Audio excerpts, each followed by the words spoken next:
So now we turn to the city manager, Brad Miyake. Something that residents wouldn't know, Brad sends us an email every Friday and has since March, which I just greatly appreciate. It varies on the information that he's sharing with us, always very pertinent. Sometimes some breaking news that's helpful for us to know, but also just very much with the warmth and genuineness that Brad brings to his work and to serving us as a staff. So just appreciate so much Brad's leadership during this time of staff, which residents wouldn't typically know about, but it shows up in the work that we get to do and the things that Brad empowers us to be able to serve you with. So City Manager Brad Miyake, welcome, and we're so glad that you can be here to introduce the topic tonight and welcome residents. Thank you, Mark, for those kind words. And hey, good evening. It's great to see everyone here virtually this evening. And thank you for participating in tonight's neighborhood leadership gathering. Before I get started, I just want to take a moment and thank all the staff here this evening that have made this meeting possible. You know, there's staff from many of the departments here, as well as we actually have department directors as well here. You know, I just want to recognize the tremendous effort during this time of COVID when we're doing these meetings virtually. You know, I think in many cases, it's much harder to do it virtually than if it were live. And so my thanks and kudos to the staff this evening. As you all know, the focus of tonight's meeting is on community impact and response to COVID-19. It really goes without saying that this pandemic has changed each one of our lives. And as a city organization, we have worked especially hard to make sure we deliver city services to you that you've come to rely on. Things like public safety emergency calls, maintaining our roads, utilities, and parks, and just to name a few. And again, I'd like to recognize the city staff for the great job they're doing in light of the difficult conditions imposed upon us by COVID. I'd like to thank each one of you as neighborhood leaders and the roles you have played in making sure as neighbors you are reaching out to one another and helping those who are in need. And I'd also like to thank the City Council and recognize them for their leadership in making sure the needs of those most vulnerable in our community, both residents and business owners, are being supported. I believe it's really good to point out that our city continues to provide key responsive services to help our entire community through COVID-19. So for example, we've added new tools to better serve our community, including maintaining reliable information on COVID-19 on our city website. And we have introduced a new tool, the COVID-19 chatbot, to help people quickly find updated information. We've also provided information in a variety of ways and places for residents who don't primarily receive information online. And we've done that in multiple languages. Our utility emergency assistance program continues to help people who have lost their income to manage their utility bills until they can stabilize after the worst of the pandemic. Mini City Hall still is in service, and the Cultural Navigator program there helps people connect with city services in several languages, and that gives them the ability to navigate through available resources that they need. And you know, although we're not out of the woods, I know this about Bellevue based on my 20 plus years working with the city, that Bellevue is a caring and resilient community able to adapt and offer support to those who are most in need. As a city, our commitment is to serve our entire community through engaging and listening, maintaining city services, providing exceptional customer service, and responding to community needs. You know, I am confident that Bellevue will continue coming together to support each other, and we will most certainly come out of this even stronger. So thank you so much for inviting me here to provide some opening comments. I really appreciate the opportunity to do that. Thank you to the staff as well. With that, I'm going to turn it over to you, Mark. And just as a note, I am double booked this evening, but I did want to make time to come to this evening to say hello to all of you and provide some opening comments. So back to you, Mark. Thank you so very much, Brad, for joining us at the beginning here. A couple things I want to remind as well. If you would enter, you can highlight the chat box at the very bottom center of your screen, and then you can enter your name and what neighborhood you're joining us from. Also want to let you know that this is streaming live on BTV this evening, but will also be available by YouTube in the future as well. So you're welcome to watch that or share that, share this evening with folks, or rewatch it if you'd like as well. Next slide, please. And I'm going to turn over to Mike McCormick-Hundelman, who is Assistant Director for our department, and he's going to walk us through some very important things that we have learned about the city over the last couple of weeks and their response to COVID-19. So Mike, I'll turn to you. Thank you, Mark. It is good to be here. Normally during a neighborhood leadership gathering, we try and put a survey out to our community ahead of time just to hear more broadly from our community. And we sent out a survey at the beginning of this month, really asking a number of questions about what is the impact of COVID-19 on our community. And I wanted to share some of the results that we got from that survey. The complete survey findings and all of the results will be posted on the city website under Neighborhood Leadership Gathering in the neighborhood section of the website. But we, through September 1st through the 14th, we received 256 survey results. And let me walk through some of the highlights. Carol, can you help me with the next slide, please? So, of course, we asked, how much has COVID-19 impacted your daily life? And it's not surprising that it had a very strong impact on most of our community. So in terms of the responses, 60% said a strong impact, another 35 moderate impact. So you know that COVID-19, just like for all of us, really has changed fundamentally how we are living our day-to-day lives and the choices that we're making. Next slide. We asked residents, what are you most concerned about? What are the top things that you're most concerned about? So the number one is really the highest value, and then all the way ranking out of 11 options to the lowest. So the top three concerns together were the economy, our local businesses, education and school, as well as employment. And that was repeated over and over again by our residents as top concerns for them as they're thinking about how to navigate this time. Next slide. We asked, have you or a member of your household experienced reduced income due to COVID-19? And this was a surprising result for me, half and half. So 48% and 49%. So half of our respondents have had someone in their household or themselves experience reduced income due to COVID. And that is having a severe impact on the choices that they're now making in terms of their lives and their purchasing behaviors. So next slide. We did ask, do you have confidence in your household's ability to pay next month's housing costs? And this slide might be a little difficult to see, so I'm going to walk it through a little bit. The good news is 77% of the responses said they were either owners of their homes or had high confidence in their ability to pay next month's housing costs.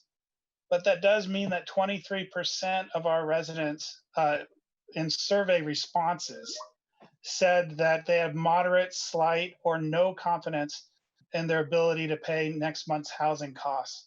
So this is definitely an area of concern and is something that is shared throughout our community. And next slide. We asked, how much has COVID-19 impacted your sense of community? We did have some responses that said, hey, it's increased community connection. But for most people, there's either been a moderate or severe decrease in their sense of community and community connection. And some of that is the isolation we feel as we spend a lot of time at home, or at best communicating through events like this with our neighbors remotely. And that can become isolating. There were a number of comments in the open comments about the isolation and the impact of isolation that COVID-19 has had on our community. Next slide. We did ask, how are people concerned about local businesses? And it's not surprising that most of our community is very concerned. We're very concerned about our economy. We're very concerned about the survival of our local businesses. there were numerous comments about small businesses and restaurants and closures and the way that COVID is impacting them and really wanting these small businesses to survive. Next slide. But when we asked about your purchasing habits, have they changed during the pandemic? This is hard to read again because the text is so small. But on the left-hand side of the slide, really what we were asking about was, you'll see increased online shopping and avoiding trips to avoid crowds. Those are the top answers to people's changes in habits. In the middle, you're going to see reduced non-essential spending and spending less overall. So the second tier after online purchasing is just cutting back on our expenses. And then finally, we had 30% of respondents say that they were choosing more to purchase more in their neighborhood or purchase more in local business. So I thought that was also a significant finding in the response. Next slide. The most important thing about the survey was really hearing from residents in their own words and their own voice, and being able to listen to what are the top things that people want us to know, what are the things that they want us to do. And here's a collection of different answers. There was a lot of public feedback that they wanted everyone to wear masks in public. Many people were afraid to go out in public because they felt like the mask wearing was inconsistent across the board in their experience when they did. And so they stay home more. So messaging around encouraging people to wear masks and making that more consistent as part of new habits that we have as COVID is an important thing that came up again and again in terms of resident input. Naturally, the second thing that people said is people are very concerned about our businesses. How do we help our small businesses? How do we make sure that we are supporting them through this time so that they'll be around on the other side when COVID-19 passes? People look for ways to help support human service agencies. How do we care for the most vulnerable in our community and not lose sight of that during this time? I really liked one of the comments that said, how do we maintain an approach that we're in this together? How do we make it so COVID-19 does not divide us as a community, but pulls us together, unified, so that we can be both caring and resilient? I think that one of the strengths of Bellevue is our community.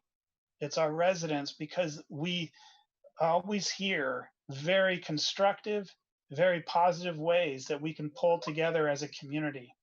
So that's what I had to share for the survey results, and I'd be happy to address questions at the end of tonight during the Q&A time. Thank you, Mark. Mike, if you could answer one question that we had about the survey. So just very briefly on this, since you've done a number of these, is 256 responses good, lousy, or average? And how representative of all the residents do you think these people are? So just while we're here very fresh on the survey, if you could mention that. That's a great question. Survey responses really vary in the city. So depending on topic and interest, in terms of numbers, I would say that it's average. There are survey responses that get far greater number of responses and some far less. So I put this one on average. We did ask optional demographic questions for the people who participated, and we compared the makeup of the cohort that answered the questions with the city percentages citywide. And this ended up being a very representative response from our community at large, both from a neighborhood level, as well as even age, owner, multifamily housing, those kind of indicators. And it's really decent in terms of representing our community. The survey was pushed out a number of ways and utilizing some of our human services partners, but it was in English, Spanish, and traditional Chinese. So we'd like to go at this point to a poll question so that you can weigh in on some of the things that are important to you. So Carol, if we could go to the next slide, and Mike, if you could be ready with the poll, please. So we want to ask a question that is related to some of your responses. We were talking about some of the things that people have done. So Mike, if you can bring up the poll, please. We'll just let you know that on this poll, there will be a couple of responses that you'll need to scroll down to get all of the rest. There's a couple, three more, but you can respond to each of the answers that applies to you. And we'll give you about 30 or 40 seconds here.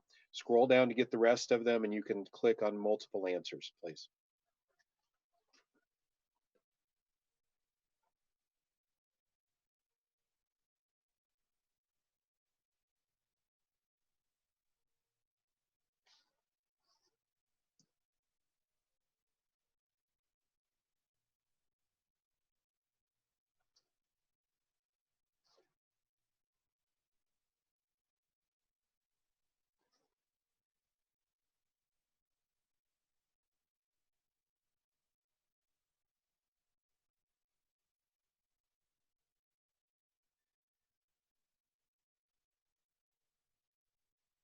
It is a little like watching a horse race. Not quite as dramatic. We'll give you about 10 seconds yet to complete your answers.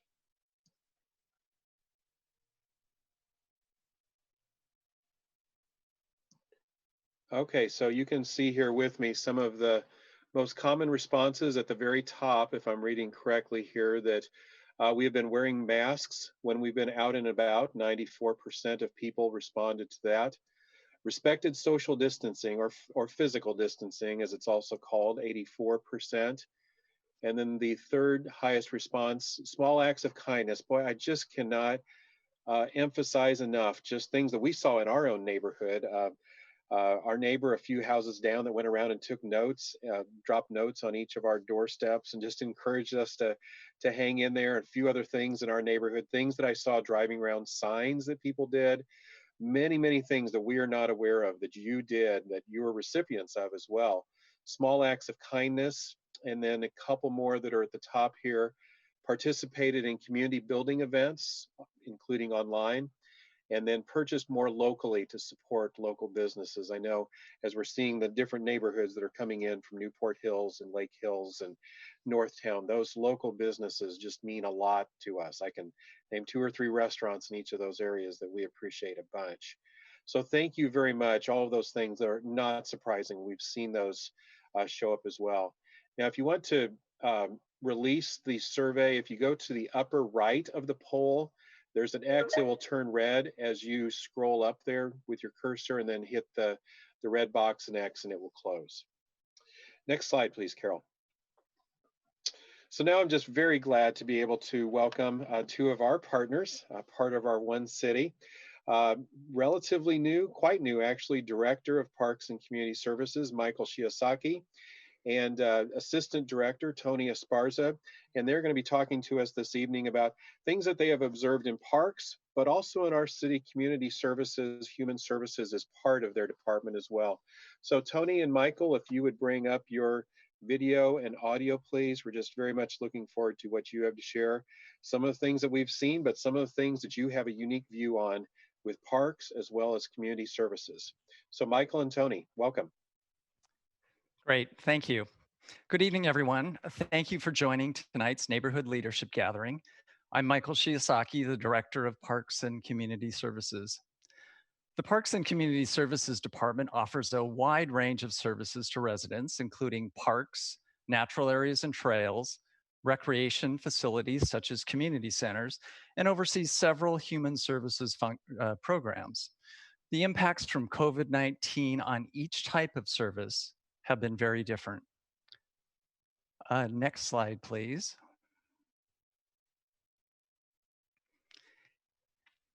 So first, our trail and park usage has significantly increased during this time. And one example is that pedestrian and bike volumes have shown an average of a 20% increase on State Route 520, I-90, and the East Rail corridors where usage is tracked. The trend we see locally is in line with the national trend. The National Recreation and Parks Association reports that 3 in 5 people, or more than 190 million people, visited a local park, trail, public open space, or recreation facility during the first 3 months of the COVID-19 pandemic. So this is from about mid-March through mid-June of this year. This really underscores the value that our city council has placed on maintaining parks and open spaces in Bellevue. The physical and emotional health benefits are really immeasurable and become even more valuable during a pandemic that has left many people feeling isolated and wanting to be outside, to be in nature, or for exercise and renewal. You know, unfortunately, many of our traditional services our department offers, community centers, recreation facilities, and special events have been canceled to slow the spread of COVID. This has required the cancellation of summer day camps, the Family Fourth celebration, the Kelsey Creek Farm Fair, and the upcoming holiday light show, Garden Delights at the Bellevue Botanical Garden. When the governor and the Department of Health have phased in certain activities and operations under the Stay Safe, Stay Home order, we've been able to safely reopen our golf course, the Robbinswood Tennis Center, and aquatics facility for some limited services. Our staff has been just incredibly nimble and have shifted to provide various forms of virtual programming. For example, the staff at the Highland Community Center and North Bellevue Community Center have engaged in focused outreach to older adults and individuals living with disabilities, providing valuable social connection opportunities and support for caregivers. And fitness managers from the South Bellevue Community Center have been providing tips and technique videos for residents working out at home. Work groups from our recreation and natural resources divisions are working to provide additional educational resources and virtual programming. So moving forward, our staff will continue to follow safety guidelines provided by the governor and Department of Health. We'll also continue to be responsive to the needs identified by the community for recreation, but we would ask for your support in following the social distancing guidelines so that we can safely keep our parks open. In addition to operating parks and providing recreation services, our department also provides vital community services to residents through our human services and probation divisions. Tony Esparza, one of our assistant directors, will share more about the impacts we've seen in these areas and how the city has responded. Tony? Good evening, everyone. Thank you so much for being here with us this evening. I'm happy to be able to join you. Our Human Service Division allocates funding to providers throughout the community. And in our coordination with these providers, we have seen a drastic increase in the number of individuals and families experiencing financial, health, and emotional crisis. According to both regional and national data, the pandemic has had a disproportionate impact on residents of color, residents with disabilities, and LGBTQ residents. In Bellevue, notably, the Latino community has had a disproportionate number of individuals who have tested positive for COVID-19. In addition, we have heard directly from Latino residents, from other residents of color, and from immigrants who are fearful of accessing assistance provided in our community for a wide variety of reasons. While the needs that are developing across Bellevue are diverse, the most significant needs we are hearing about right now are in areas of food scarcity and housing stability. Other significant areas to note include mental health and substance use concerns. The pandemic has placed a severe strain on many, and services are not currently offered in person, which presents a significant challenge for those who do not have internet access. Another area of need is legal assistance and advocacy. As residents experience financial hardship, many are unsure how to navigate rent or other bills. In addition, we have received unfortunate reports of some residents experiencing predatory practices from employers or landlords. Also, those who are experiencing domestic violence in their home are at an increased risk as they are spending more time confined with their abuser. There is also difficulty for residents in accessing childcare. There was already a shortage in available and affordable childcare prior to the pandemic. This challenge has increased as some providers were forced to close, and as so many children are not in school buildings, yet the adults they live with are trying to work. Some individuals in our community who live with a disability are also experiencing difficulty in accessing the resources and support that they need. And our shelters who serve those experiencing homelessness have had to make modifications to their services to ensure safe practices during the pandemic, all while experiencing an increased demand. The City of Bellevue responded early to address these impacts from the pandemic on our residents and has continued to respond to address the ongoing need. To date, the Council has made 3 additional allocations of human service dollars to respond to the growing needs of our residents. In March, the Council allocated an additional $450,000 to agencies that provide emergency financial assistance to residents. This assistance has helped residents with rent and other bills that could otherwise jeopardize their housing stability. In May, the Council allocated approximately $1 million of community development block grant funding to agencies that provide emergency financial assistance, to shelters, to agencies funding or providing childcare, and to agencies providing legal assistance and advocacy. And most recently in August, the city allocated $500,000 in CARES Act funding to agencies addressing food scarcity and to agencies providing emergency financial assistance to residents. The human service providers themselves in the community have found creative ways to offer services, and some have needed to drastically increase those services in response to the demand. Food providers have transitioned to pre-assembled food boxes or bags. The Bellevue School District has provided free meals to all youth 18 or younger at various locations in the community throughout the summer, and now again as school has resumed. A food truck voucher program was developed, allowing individuals to be issued a voucher from an agency that then can be used at a food truck, which allows individuals to access food specific to their culture. Mental health and substance use disorder providers have had to quickly pivot to provide telehealth services. Legal advocacy providers have developed and offered webinars to residents to make sure that they know their rights given the eviction moratorium that is currently in place. In addition, while many probation divisions in the region completely closed, the City of Bellevue Probation Division has continued to offer supervision, rehabilitation, and intervention classes to clients remotely, and have also offered services in person when required. These vital services increase the safety of our entire community and help ensure that this vulnerable population does not experience additional crisis. Human service needs in the community are likely to remain at a significant level in the coming years, even after everything else returns to whatever our new normal may be. Households that have never previously needed human service assistance are finding themselves in need for the first time. The impact of COVID-19 on some households has been significant, and the health and financial stability of those individuals will have to be rebuilt over time. The Human Services Division will continue to plan and convene to best understand the community need and to advocate and make recommendations for funding. If you could move it to the next slide, please. So with all this in mind, what can you do to contribute in helping Bellevue be a resilient community? The most significant way our residents can help is to be mindful of those around you. While it is vital for all of us to maintain appropriate social distancing, we can still reach out to others. Does your neighbor know where to go to get food? Or does a family in your neighborhood need help paying rent?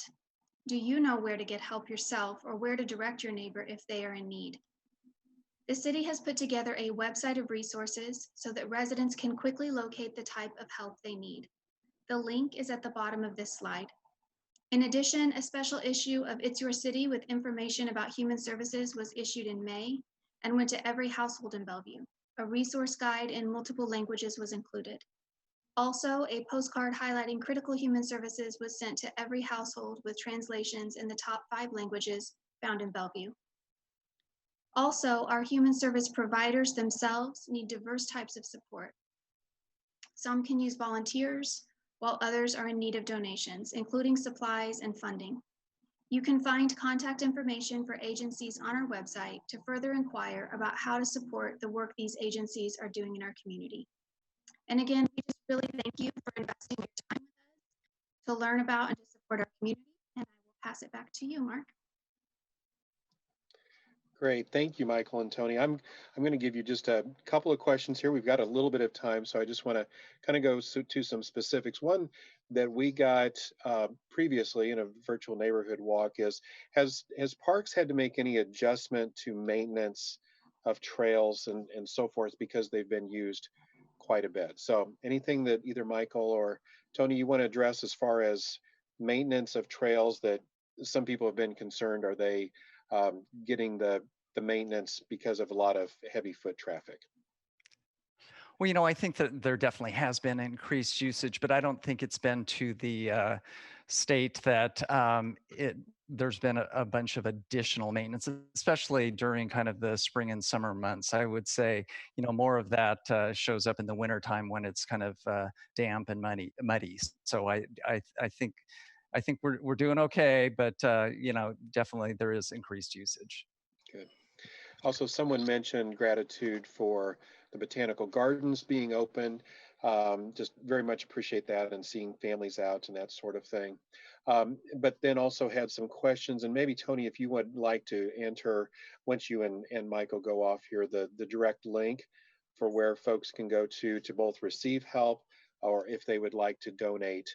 Have a number of questions about that. So would like to boost that. I would mention as well that our department and others, but particularly community services and Tony's team have worked together on both putting together those service guides and then getting them out in the community, hard copies at parks, and the Bellevue Network on Aging has been incredible getting those out to facilities with a lot of seniors that are not able to get out as much as possible. So some of the things that you may not know about, but there have been a lot of really great informal partnerships that of course should happen within the city, but then with our partners as well, that have just been very grateful and have seen the benefit of that. So yeah, if you wouldn't mind providing the direct link, I see it here, but if you wouldn't mind typing it in so people can go to that. So thank you very much, Michael and Tony, and we may come back at the end with a couple more questions for you. Thank you. Thank you. Yeah. Next slide, please, Carol. So we have another poll question. This is actually a picture from a year ago at Surrey Downs, a little over a year ago. We did an actual neighborhood walk, and afterwards we're able to visit. We look forward to these times again. But Mike, if you could bring up the poll, please. We're going to ask about what is it that's going to help you to feel as comfortable as possible, understanding there are a lot of unknowns in the months to come. But what are some of the things, and again, you can answer this question with multiple answers if you'd like. Scroll down past the bottom because there's a couple more responses past. But what is it that will make you to feel more comfortable re-entering public life in the months ahead? So we'll give you about a minute here to respond. This will be helpful for parks and for city services to know what is it that's most important to the people that are on this call this evening.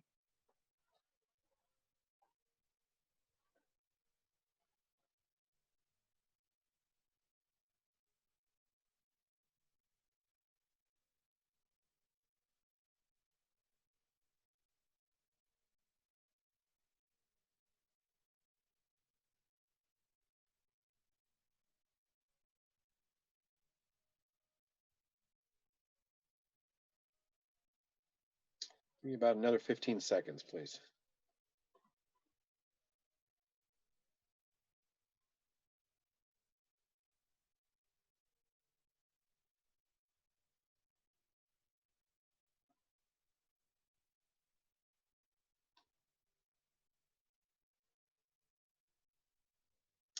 Good deal, Mike. If you could end the poll and we'll see what people's responses are.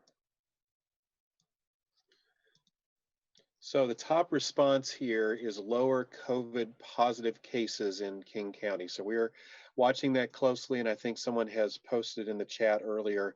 There is an updated on Tuesday or Wednesday every week, a dashboard from King County that will tell you what the positive cases are, a number of things. They look about 8 or 9 different issues of hospitalizations, deaths, rapidity in getting to tests and responding to people that are responding positively or testing positively. So that's something that people are looking for, is lower positive cases in the county. And then secondly, greater mask wearing by everyone, which we can promote and encourage in kind ways as individuals.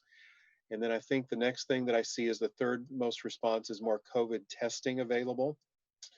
Fourth would be more contact tracing available, so knowing where people have been, and right there tied with that is waiting for the vaccine to be approved and effective.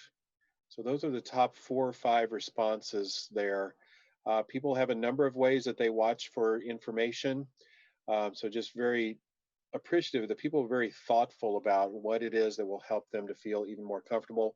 We've got 21% of people on the call tonight that said that they are comfortable now. So if you want to go up to the upper right of the poll, you'll see the X there, and then when it turns red, you can X out of that. Thank you very much. It's helpful to hear from folks who are on this call this evening. And if you've joined us a little late, if you wouldn't mind putting into the chat feature your name and what neighborhood you're from, and we'll have opportunity then at the end to respond to some of the questions. So next slide, please. Now we're just very grateful to be able to welcome from our department, from Community Development, our Director, Mac Cummins, and our Economic Development Manager, Philly Marsh. And they're going to be sharing with us this evening the impacts, some of the things that we are seeing in our city, in the region, and around the country, and then a number of responses that Philly and her team have just been working just tremendously on, almost from day one. So I'm going to turn to Mac and then to Philly, and just so grateful to have both of you. If you would turn on your audio and your video, please. Welcome, Mac and Philly. Thanks for having us. Hey, thanks, Mark. I'm actually having trouble with the video. The host has stopped it. Okay. So I think you'll come up in a minute. There we go. All right. Hey, good evening, everybody. I'm super excited to be here. I saw a lot of very familiar names pop up as people were introducing themselves on the chat function there. It feels like we've all been away from each other for just a really, really long time. So I'm very much looking forward to the days when we can all get together down in the big conference room at City Hall or out at one of our community centers or somewhere when we do these types of events, and be able to shake hands at some point in the future as well, and not be afraid of COVID. I think these are absolutely some of the best things we do as city staff, to get a chance to meet with you all and talk about what you think about the community and what you're thinking about for the future of the community. So for those of you I haven't met yet, please feel free and definitely come up and introduce yourself to me, whether it's at a city council meeting or out and about. I live here in Bellevue, so hopefully we'll all have a chance to get to know each other. So I'm Mac Cummins. I'm the Director of Community Development. We have 3 major divisions in the department. We've got the City Planning Division, which handles all things short and long range planning and strategy for how the city wants to grow. We have the Economic Development Division, which we'll be spending quite a bit of time tonight talking about, and what those programs are. And then we've got our Neighborhood Resources Division and Services that offers a lot of the programming for events like tonight. And so I'll put a quick plug in. If you have not been to any of our other events, whether that's something like Cultural Conversations or any of the other types of things that we put on, out in the community, please stay in touch, and we'll get you on email lists or phone logs and get you information on that. So let's go ahead and go to the next slide. I'm going to let Philly introduce herself, by the way, when we get to her. I'm going to hand off the bulk to her here in a minute. She's going to be the star of the show. But I want to start with an introduction to economic development. And I want to talk about economic development through the lens of community building. So one of the things that I think about quite a bit, and we talk a lot with our city council and then act as a liaison between groups like this and all the different boards and commissions and council to talk about the future of the community, is what type of community do we want to be in the future? And what are the facets of that? And what are the building blocks of that? And what are the pillars and foundation of those types of vision for what we all want to be when the community grows up? And in my experience, generally those those areas fall into 3 major buckets or areas to take a close look at. And one is business and industry, and what types of economics you have, in a local community. And this is pretty important, because what Bellevue is and what Bellevue wants to be will in large measure be guided by what types of economics are prevalent locally and on the ground. And the types of businesses that we recruit and therefore have decided to go after are very different than, say, you might see in the Kent Valley, for example, which might be more focused on industry. And that's not to say we don't have industry, and some warehousing and those kinds of things, but we are very heavy in tech and growth around software and gaming and a whole bunch of other things. And when we get to Philly's part of the presentation, we'll be talking about that and what that means. There's a direct impact on what the economics and therefore the economic development is on the physical environment. So when we think about planning and what the future of the city should look like, a lot of that is guided by what types of businesses are choosing to locate here, why people are choosing to locate here, and then what types of spaces we need to be planning for. And then there's a series of community values. So for example, you just heard from Director Shiosaki and Assistant Director Sparza talking about Bellevue's programming, parks, and human services, having a commitment to open space and nature and being a quote unquote city in a park is a significant part of the community identity. So thinking about how to physically plan around those spaces and to preserve those spaces is every bit a part of our economic development programming as it is trying to find the next great office user that may come in, or talk about great placemaking and retail. And I'll get to that in a minute. And then the third major pillar is really the people.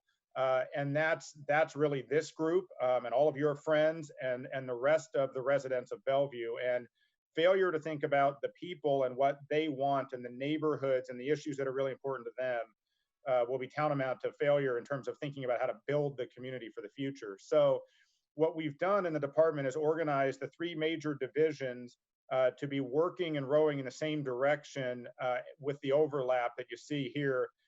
This is one of my favorite things that I just keep on the wall all the time. We talk about it a lot with the staff, so that those three major things are never in isolation and they're always working together.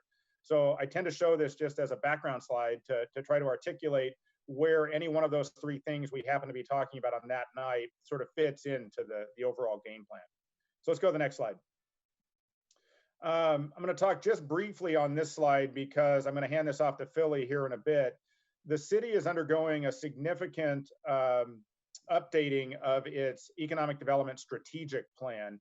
And in that document, we're taking a hard look at the types of economic development that we do and where we want to go in the future relative to that local economy. Historically in the city, we have been focused on primary employment and office growth, which is typically very much a component of economic development programs around the country.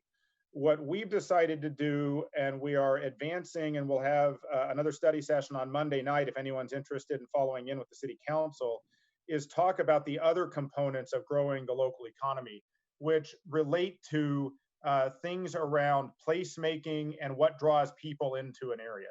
So I'll pose a question for everybody on this. I've done this with some of you, but some of you may not have heard it.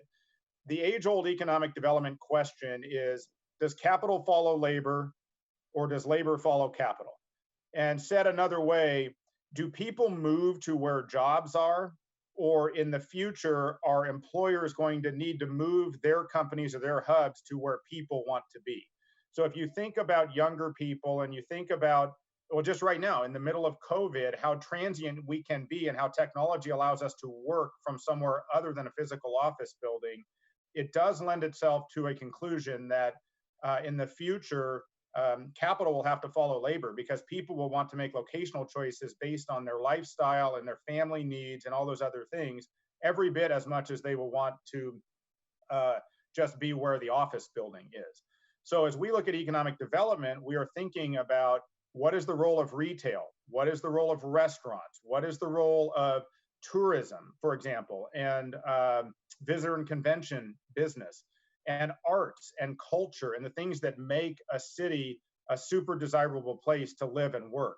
And so we're developing strategies right now and talking to all the local businesses and some of our partners, both locally and regionally, the Chamber of Commerce, the Downtown Association, and those types of things, about how those things come together for Bellevue in the short term and the long term. So I'll leave it with that, and Philly's going to talk about more of some of those strategies here in a minute. We can go ahead and go to the next slide. I want to just speak briefly about the overall economic development division. Jesse Canedo, our assistant director, is not with us tonight, but he oversees the whole division, which includes the services you see on the slide. And these range in everything from traditional business retention. Those are things where we talk to businesses and try to understand what their needs and wants are before they decide to make locational choices, particularly the decision to leave the city. So if we do that, then we can understand what their needs are and see if we can address them and keep them here. There's a concept out in economic development called economic gardening, and that's very different than what we may call going after the big fish. You might think of this, for those of you that have been here a while, when Boeing decided to leave and there was this huge discussion about trying to lure Boeing away, that's the strategy that we go after one big company, and our whole strategy is put all the eggs in one basket. Economic gardening has been proven to be more effective over time, which is it's better to incubate and help small businesses grow into medium-sized businesses, and those medium-sized businesses to grow into large businesses and stay in your community than to try to simply go after one big one. And we're happy to talk about that or answer some more questions. But a number of our business programs focus on that ideology that we're here to help business in the city be successful and grow within the city.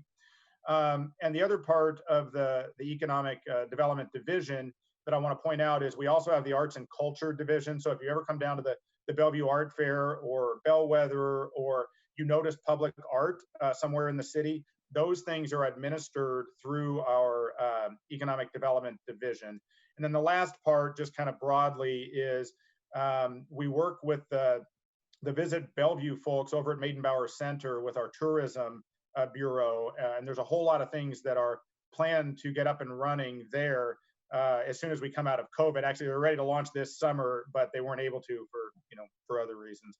So at the end of this, I'll be happy to answer any questions anybody's got about some of those different services. If you're somebody, as an ombudsman, you need somebody to help you find a space, or we've had things where somebody needs to move and is looking for relatively inexpensive, retail or office space, happy to help. So, all right, so let's move on. I want to talk a little bit about the local impacts of COVID before I hand it off to Philly. And we've got 2 slides on this. Just starting with the graph on the left, which are some statistics that we got from the Downtown Association. What's interesting is there's an ongoing debate right now about what will happen with the future of office space. So coming out of COVID is the future that more people will work from home, or let's just say somewhere else than the office building. And right now, everybody seems to think that that's a likely outcome. Now, what's interesting is that there are a number of other business journals that are saying, no, that's not what's likely to happen, because there's a certain amount of office culture that is born and very important to a company's success over time, from being around each other, from actually doing business together. So I think these statistics that you see are actually pretty indicative of what's going on out there. A number of people, a third say yes, a little more than a third say no, and the other third is not totally sure. Because it is possible, as I mentioned earlier, to be more transient, more mobile than it ever was before. And so though we can be productive, doesn't mean everyone's going to want to. Couple of other impacts here. We have seen unemployment go up, but not anywhere near as high as the national level. There has been a significant impact in our urban areas, particularly downtown, with retail businesses. Not having daytime population walking around and spending money in those areas has had a dramatic impact on their ability to stay open and be successful. We've seen some exits, there's no question. I think everybody's aware of that, and you've seen that on the street. And we mentioned this, but there have been impacts in things like tax revenue and or the nonprofits. Donations are drying up quite a bit as people are figuring out their financial situation at the different companies. So, and on the city side, of course, the tax revenue decrease is definitely have an impact on the city budget, which will impact overall city services, certainly in the short term over the next several years. Let's go to last slide, or for me, last slide, and I'll hand it off to Philly. These are some statistics that we just shared with our city council in terms of impacts to COVID. Some we don't have as a post-COVID yet because the data is simply not available. And that's why you see those as NA. What I want to talk a little bit about here is, as you see things like the unemployment rate, though it's a tripling, year over year, it's also nowhere near a double-digit number that you're seeing nationally and growing, really. But obviously things like reduction in the number of visitors, those are dramatic reductions, and the hotel industry has taken quite a hit everywhere around the country, but particularly here in Bellevue as well. One thing we're not seeing right now is a decrease in demand for office space and continued growth. So this is not the planning one, so we're not going to talk about all the growth and the hyper growth that we're experiencing, but we are not seeing a slowdown in building permit activity. We're not seeing a slowdown in rent rates in the office buildings themselves. It is really full steam ahead, at least as far as the office users and the developers are communicating to the city. So I'm going to go ahead and hand it off to Philly here. I'll just leave you all with, I absolutely love doing these events. So I hope you pepper us with a bunch of questions at the end, and happy to help everybody through whatever they're curious about. Hello, everyone. I'm so excited to be here speaking with you tonight. I will say I realized that the impacts of COVID were going to hit on March 6th. And looking back to that day, I don't think we could have imagined just how impactful this pandemic could have been on our community and on our businesses. And unfortunately, it is not over yet. And we are continuing to try to do what we can to respond to the need and support our businesses in Bellevue. While we can't control all the impacts of COVID, what we can do is set Bellevue up to rebound stronger than before. And in order to do that, it's really important to measure where we are so we can see how Bellevue is faring to pre-COVID levels, but also how we're tracking against our region and our national competitive sets. Mac mentioned that we are in the process of updating our economic development plan. And through that analysis, we found some peer cities that we wanted to look at various metrics and how we compared against those. And then we would be able to evaluate strategies to make sure that Bellevue does stay competitive. So in looking at workforce compared to those peer cities, Bellevue is the dark blue line. And you can see while everyone had a spike in April, Bellevue has come down and passed some of those other sets with bringing down that unemployment rate. And the next slide is where we compare ourselves to the region, where Bellevue, while we did see that unfortunate spike in unemployment, and it is still higher than pre-COVID levels, compared to those other cities, we are looking a little bit ahead in that one metric. So by tracking these metrics and trends, it helps us identify those potential issues and the actions that we can take to course correct. And in this current ever-changing situation, it's really critical that we stay vigilant in monitoring recovery and be able to remain nimble in our response and tactics. Next slide. So through this devastating situation, I've been so impressed by the resiliency of the Bellevue community. I will always remember that day, March 6th. I had 3 meetings, and each one of those meetings more and more pointed to trouble on the horizon. And what's happening is truly unprecedented and unfortunate, and it's not over. But I'm so heartened by the Bellevue community and supporting each other and our small businesses through these trying times. And it really is what keeps me going day after day in providing more and more support wherever we can to support our businesses through this and come out stronger than before. One of the first things we did back in early March was develop a COVID-19 business resource page on the Bellevue website, and we had that translated into 4 languages. And we're continuously daily updates to it, just because the amount of information that was coming from federal sources, state sources, was just so fast and ever changing, and also really difficult to understand for our small business. So we rallied our economic economic development partners, both within Bellevue as well as in the region, to be able to set up some systems for collaboration and be able to distill that information and make sure we were providing the best and latest information to our businesses as quickly as possible to help them make informed decisions. Now, while we were doing all of this collecting, distilling, and communicating out, we knew that we weren't reaching all of our businesses through our traditional communication channels. So thanks to our neighborhood team that's here tonight, as well as our parks team, we stood up a call center and did over 800 outbound calls to businesses across sectors to make sure that they knew where they could find that information and to stay connected to us to find the latest resources out there. And through those efforts, we've been really focused on working to build relationships with community-based organizations to make sure that we're reaching our most diverse and traditionally underserved businesses. Part of this effort was creating the website re.startup425.org. And this was a hub of the latest information. And we really wanted to break it down by business type, knowing that businesses were very overwhelmed by the amount of information and ever-changing situation. We really wanted to strive to provide a simple and user-friendly layout of information. It also was a centralized listing of webinars from a variety of providers and resources.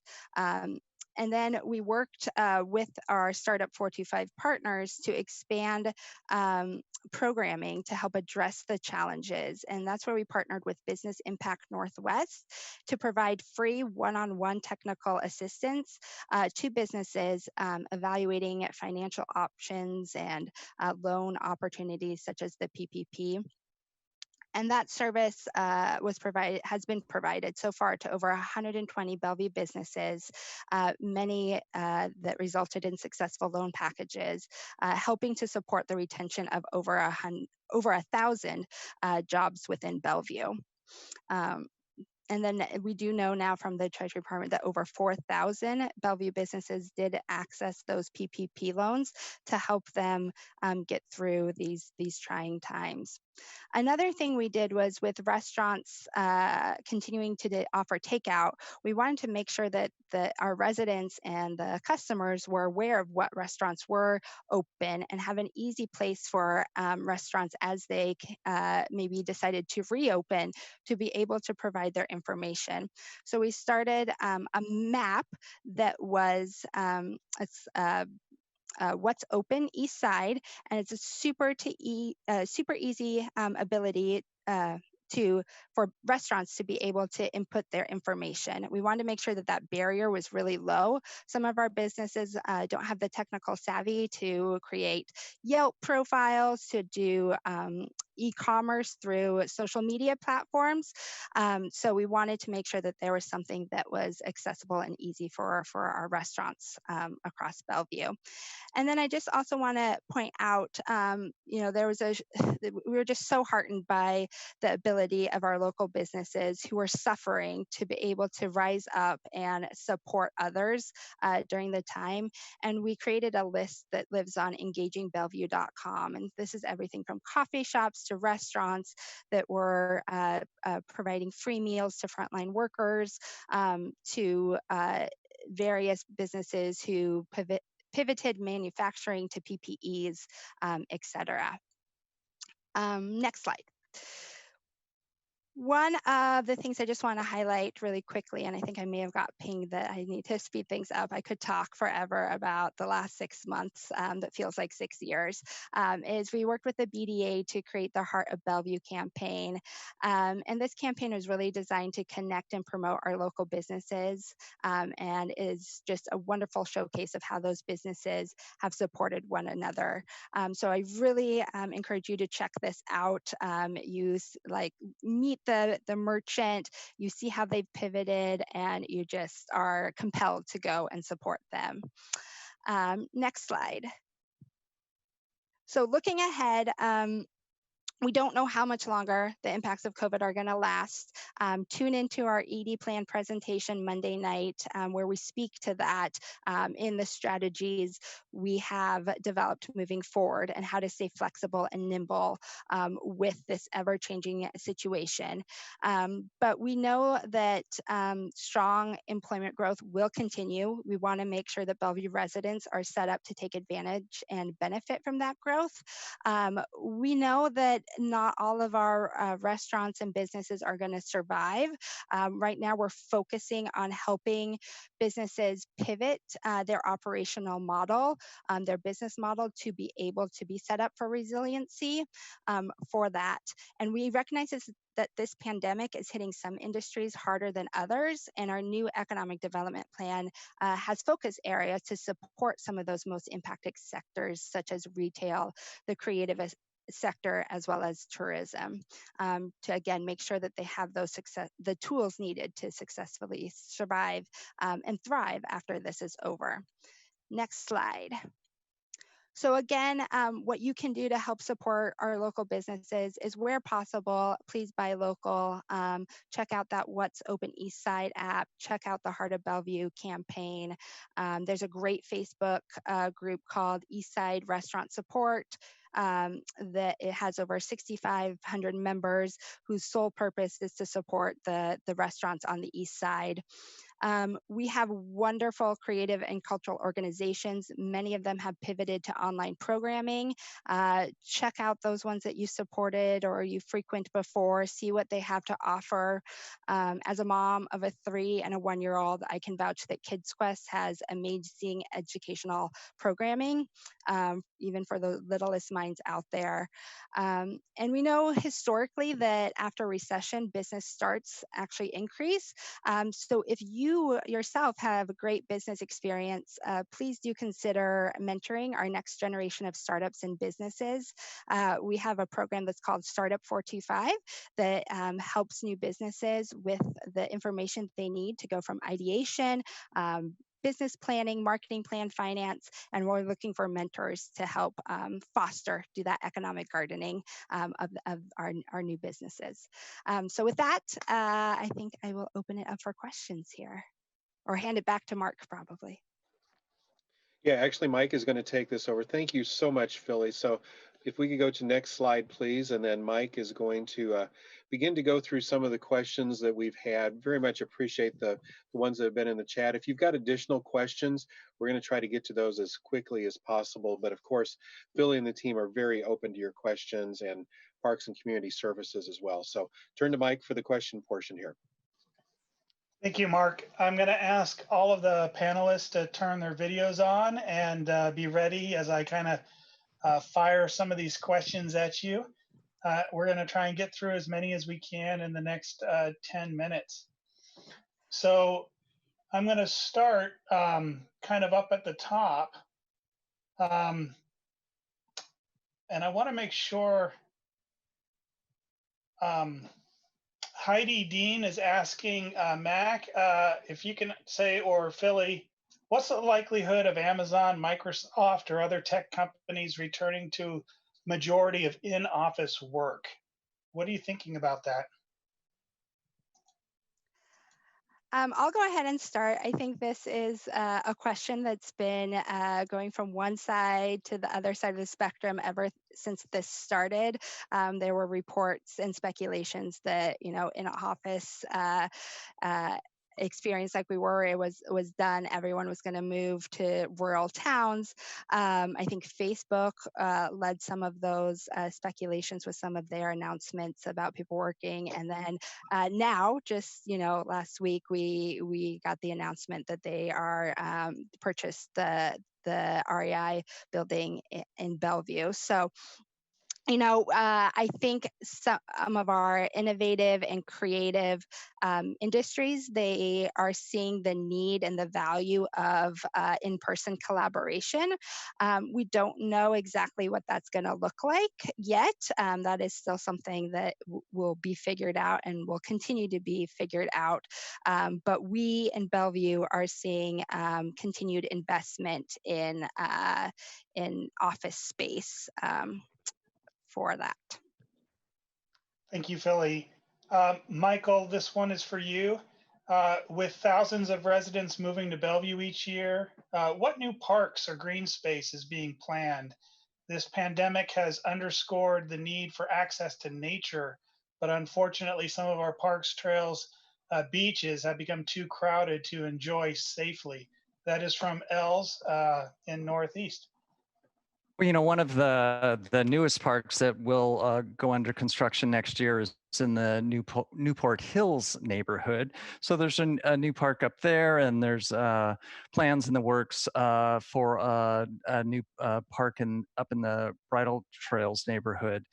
I think one of the larger initiatives for Parks and Community Services, though, is looking at, how we build out a new park system, basically in the Bell Red neighborhood that really lacks open space and trails. And so, I think we're going to be working with our partners in economic development to really help put together a system based on kind of stream corridors. And so stay tuned for that. But we look forward to working with economic development and also development services to put that together. Thank you, Michael. I'll shoot one over to Mac. Michelle is asking, how much of Bellevue's growth is attributed to businesses wanting to leave Seattle and find an environment that's business friendly versus the approach taken by Seattle's city council? We've all heard of Amazon moving to Bellevue, but what about other companies? So that's a good question. And there is not empirical data about all of the locational choices of companies and where they're deciding to put their staff. What I'll offer is there's two ways to look at and answer that question. We are absolutely seeing growth in business because of the business climate City of Bellevue has created. There's no question in the way we talk to business, the way we welcome business, and the way we encourage business and commerce to occur within the city. And that's across all of the different facets of how a business interacts within the community. We are very strong from an economic development standpoint in our ability to recruit business. The second answer and part of that is when a number of companies make locational decisions, they're not deciding just between Seattle or Bellevue. They're actually deciding the Pacific Northwest versus Houston versus Los Angeles versus the Northeast. And we are very, very strong just in general in that locational decision too, because of, and we can talk about this tonight, but access to educational systems, access to symbiotic business relationships, access to great housing, great medical, hospitals, great school districts, all the things that are high on the list for site selectors. So there's no specific data on how many businesses are coming from Seattle to Bellevue. I would promote that it's really important that we continue on the path we are relative to being a business-friendly climate. Thank you, Mac. Philly, there are a number of questions really about the outbound calls that were done to be able to reach small businesses. Can you speak a little bit to who were those calls directed to? Did you, reach across the city? Were those done for small commercial areas and restaurants? Who were you reaching on those calls? Sure. Yeah. Our first round of calls, we actually worked with our great neighborhood team and our neighborhood coordinators to reach out to those businesses within their neighborhoods to check in to see, how they were being impacted, see if they were continuing their operations, so we can make sure that we fed that into our promotion and the What's Open East Side app. And then really the intention was to make sure that they were connected back to the resources we were able to provide and continually update, so they knew that there was that information and a place to find it. Our second round, in which we work with some of the Parks Department staff, is we wanted to look across industries, across the geographies of Bellevue, to check in and just see. So everything from car dealerships to small law firms to more restaurants and retail establishments, just to get some data on how they were doing, but more importantly, make sure that they knew where to find and access information and resources. Thank you. This might be a question, I don't know, Tony or Michael, if you have any recommendations on that. It's really a question around, are there any good contact tracing apps that you know that are out there, or things that even service providers are using right now to help address safety around COVID? I can jump in and say, unfortunately, I'm not aware of any good contract tracing apps, and I know that's something our human service providers are also researching, especially our shelters. And so we can put that information on our resources page if we were to become available of a good resource, but unfortunately at this time, I am not aware of any. Thank you. I have a question. Matt, can you tell us, has the impact of climate change affected business location decisions? And how is Bellevue faring in those decisions?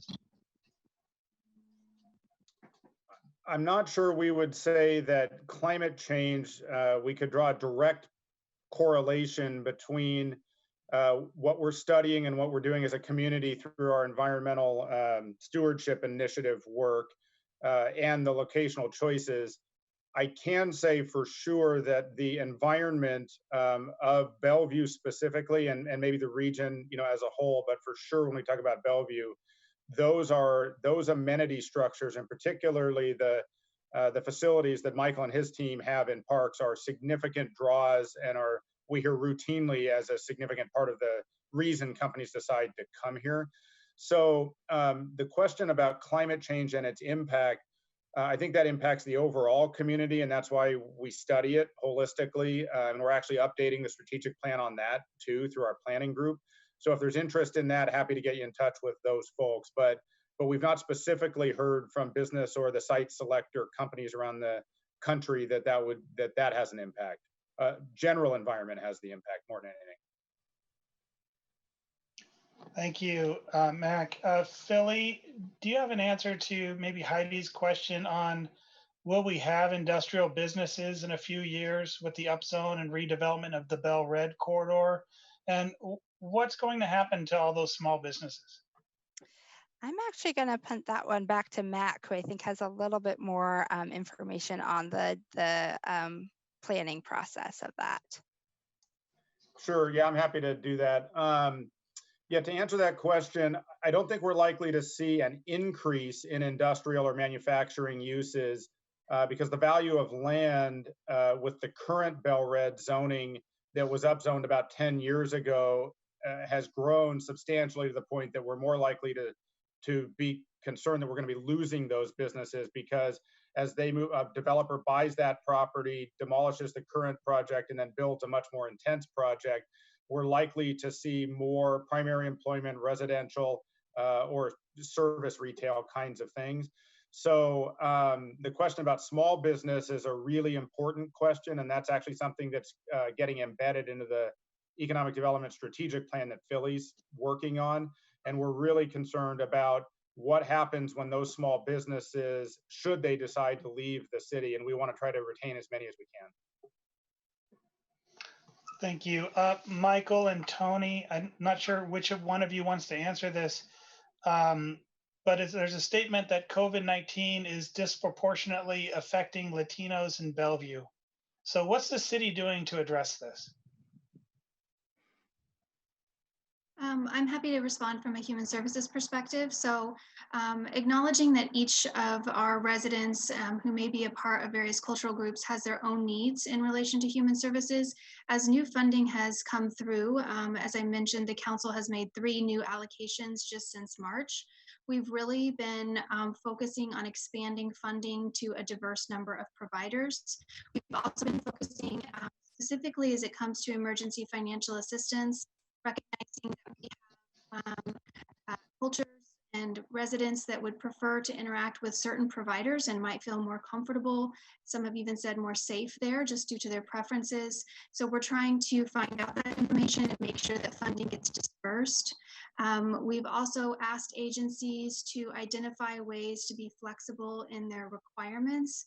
and work with residents to identify ways that they can submit the paperwork that is needed to access assistance, so that the paperwork in and of itself does not become a barrier to assistance. Thank you, Tony. Michael, there's an observation that from Els that Halloween's coming up fast. It's a highlight for kids. We're likely not going to do trick or treating door to door. So is the Parks Department planning any events or any ways to for families to enjoy that holiday?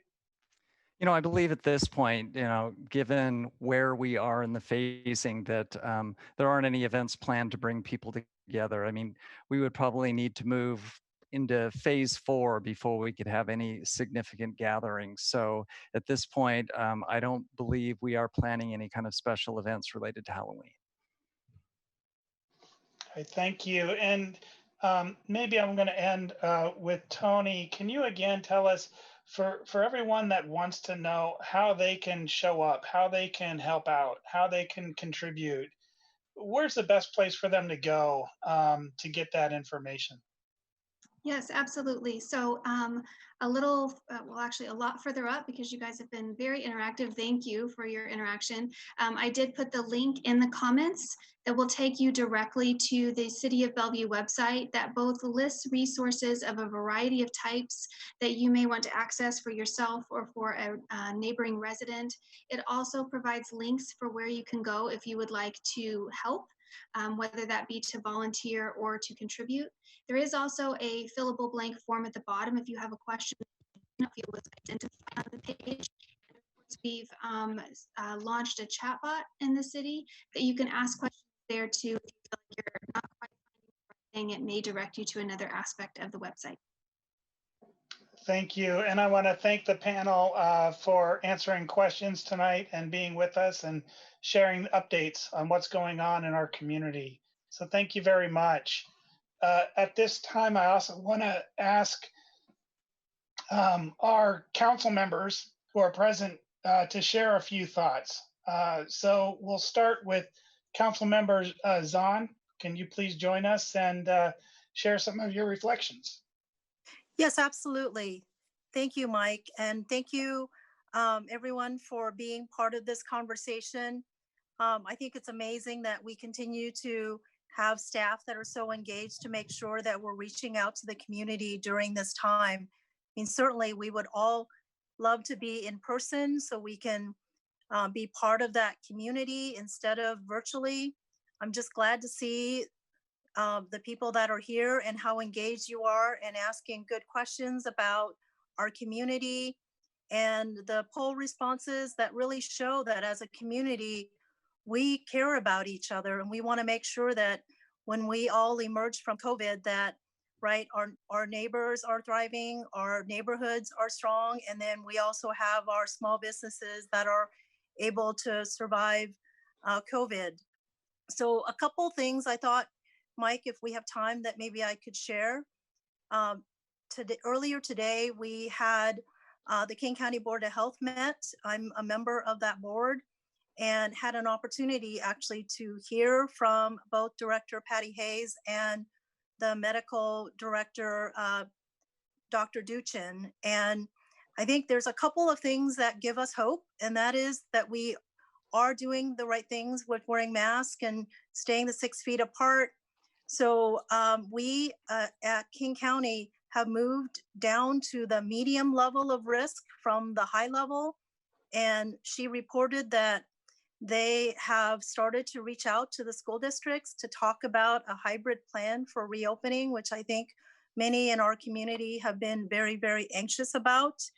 I think one of the questions in the chat box asked about the app and contact tracing. We also heard from Director Hayes that the number of positives have now been reduced to the point where King County Board Public Health can do 100% of the contact tracing, and they believe they can do that a lot better than when it was being done at the state level. I think they had some support from the National Guard. So I just thought that perhaps with some of the questions around COVID tonight that you might be interested in hearing about that. We also heard from Dr. Duchin that although they've been doing a lot of vaccine testing, there have been no results of the vaccine clinical trials yet. So I guess if I could make one plea that he gave, it is to please get your flu shot, because that is one of the biggest things we can do to help hopefully reduce the amount of flu in our community, which will then make the impact of COVID even less. So I know that we can do this together, because we as a community in Bellevue have done so much, and I'm excited to keep going with this. One thing that I wondered if I might also share is when we talk about parks and open space, we're super excited that we just closed on a 5.25 acre parcel that was a partial gift and a partial sale. And it's just on the north part of the Mercer Slough Nature Park. So that's 5 more acres of parkland that we get to enjoy in Bellevue. So all to show when we have a willing seller that we can grow our natural space even more. So super excited to be here, and have a good evening. Mike, do you want to close, or was that? Yeah, I'll close us out. Thank you very much, council members on. Tonight, for our final slide, I want to show you that if you're interested in the presentation tonight, please go to the website at bellevuewa.gov. Find your way to neighborhoods, look at classes and events, and you'll find it, Neighborhood Leadership Gathering. The entire presentation will be posted there, as well as detailed information on the survey results.